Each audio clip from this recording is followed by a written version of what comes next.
আচ্ছা, এইবার যদি পিআর সিস্টেমে ইলেকশন যায়, তাইলে কি আমি কিশোরগঞ্জ হোসেনপুরে যে ঘরে ঘরে কাজ করলাম, আমি কি ওই এলাকা থেকে এমপি হওয়ার নিশ্চয়তা কি পাওয়া যাবে? এটার থেকে আমরা কিছু দুষ্ট লোককে সরাইয়া দিচ্ছি, এরপরে এই দল আরো স্ট্রং থাকবে। ৫৩ বছরে এটা কি খুব তাড়াতাড়ি চেঞ্জ করা যাবে?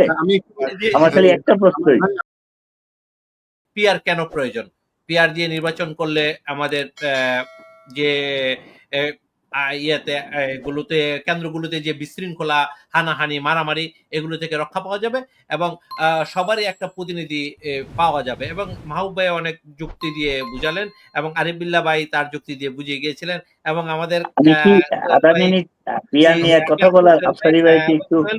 মানে বলতেন যে তারা অতীত থেকে শিক্ষা নিয়েছেন, আওয়ামী লীগের পতনও দেখেছেন, সেখান থেকে শিক্ষা নিয়েছেন, তারপরও নিজের দলকে কন্ট্রোল করতে পারবেন না। এবং তিনি হতাশা দিয়ে একটি কথা বললেন যে যেভাবে আমরা বহিষ্কার করছি, একসময় বহিষ্কার করতে করতে দেখা যাবে বিএনপি কে খুঁজে পাওয়া যাবে না।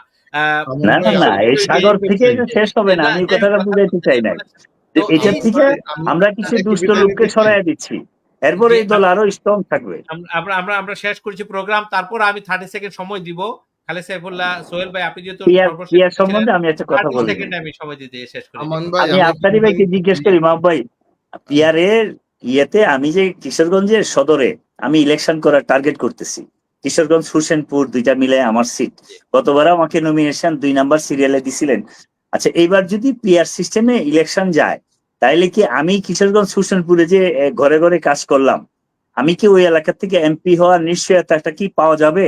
আফসারি ভাই, এই বিষয়টা আমি একটু জানতে চাচ্ছি। আমি আসলে পিআর সম্বন্ধে অত ডিপে ঢুকি নাই, আফসারি ভাই যদি একটু বলতেন। খুব সুন্দর একটা প্রশ্ন করেছেন।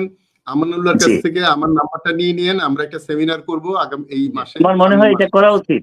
ভাই আসলে আশা করি আপনারা যোগাযোগ করে আপনারা নিয়ে নেবেন। আর আমি ছোট্ট করে আমার জায়গা থেকে উত্তরটা দিয়ে দিই। আমি উত্তরটা দিই, কোন সংসদ সদস্যের দায়িত্ব না গ্রামে গ্রামে ঘরে ঘরে উন্নয়ন করা। তাদের দায়িত্ব পার্লামেন্টে বসে দেশের কিভাবে পরিচালিত হবে সেই দিক নির্দেশনা দেওয়া। এগুলো ঘরে ঘরে কাজ করার দায়িত্ব চেয়ারম্যান মেম্বারদের। আমরা এমপিরা কেন ঘরে ঘরে গিয়ে ভোট চাবে, এমপিরা কেন রাস্তা রাস্তায় যাবে? ৫৩ বছরে এটা কি খুব তাড়াতাড়ি চেঞ্জ করা যাবে? আমার খালি একটা প্রশ্নই, ৫৩ বছরে আপনি যেটা চলে আসছেন, এটা কি আপনি পারবেন খুব শর্টলি করতে?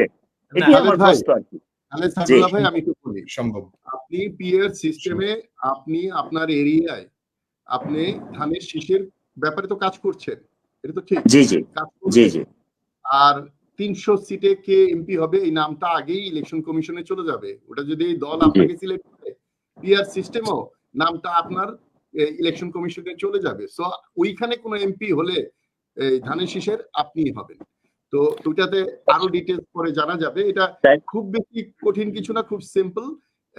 শুধু মানুষের জানমাল রক্ষা করা যাবে পিআরে। আজকে সমস্যা হয়ে গেছে কি, আমার খুব ভালো লাগবে যে আপনার মধ্যেও অনেক সংস্কার হয়েছে। যদি বিএনপি এরকম কিছু নেতা হতো তাহলে বিএনপি অনেক ভালো রাজনীতি করতে পারতো। এমন অনেক নেতা আমাদের দলে আছে আফসারি ভাই, সবাই সামনে আসতে পারতেছে না, বাট ম্যাক্সিমাম পরিবর্তনটা আসছে সেটা যদি ইনজেক্ট করা যেত দলে, তাহলে অনেক উপকৃত হতো।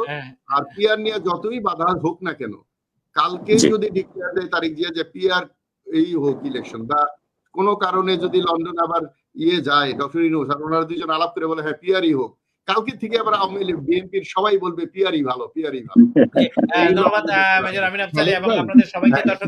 আমি 30 সেকেন্ড ভাই, 30 সেকেন্ড খালেদ ভাই, পিআর এর আসলে আমাদের প্রবলেমটা হয়ে গেছে কি, পিআর সম্পর্কে অধিকাংশ মানুষ 90% লোকজনের একেবারে পড়ালেখা নাই, একেবারে জানা শোনা নাই, বিলিভ ইট অর নট, একেবারে পড়াশোনা নেই।